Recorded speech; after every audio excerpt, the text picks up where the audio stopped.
তো বন্ধুরা, অনেক দিন পর আমি করণদিঘির মেলা গেছিলাম। এই যে দেখো, খুব সুন্দর মেলার আয়োজন হয়েছে। এটি বৈশাখ মাসের প্রথম দিন থেকেই মেলা শুরু হয়। ঐতিহ্যবাহী মেলা। আমি আমার ভাগ্নি এবং মেলায় অনেক পুণ্যার্থী যারা স্নান করছিল মা গঙ্গার কাছে, তাদের মনোকামনা এর কথা বলছিল। তো দেখো, তারপরে মেলার ভেতরে নাগরদোলা থেকে শুরু করে ছোট্ট ট্রেন এবং উত্তর দিনাজপুরে একটি বড় মেলা এটা, এবং খুব জনপ্রিয় মেলা। এটা প্রায় 1 মাস ধরে চলে। তো তারপরে ফেরার পথে আমি মেলা থেকে ফেরার পথে কিছু হোটেলে ঢুকেছিলাম। তো সেখানে নিরামিষ খাবার অর্ডার করেছিলাম।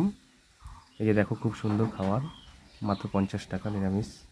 এবং তার সঙ্গে আমি মটন নিয়েছিলাম 100 টাকা, 6 পিস মটন। খুব সুন্দর একটি রাস্তার পাশে হোটেল।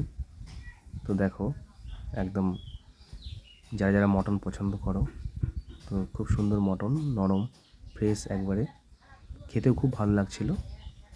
এবং খাওয়া দাওয়ার পরে তারপরে আবার মেলা থেকে আমি বাড়ি চলে আসি। দেখো, তো ভিডিওটি ভালো লাগলে অবশ্যই কমেন্ট করবে, লাইক করবে এবং সাবস্ক্রাইব করবে, পাশে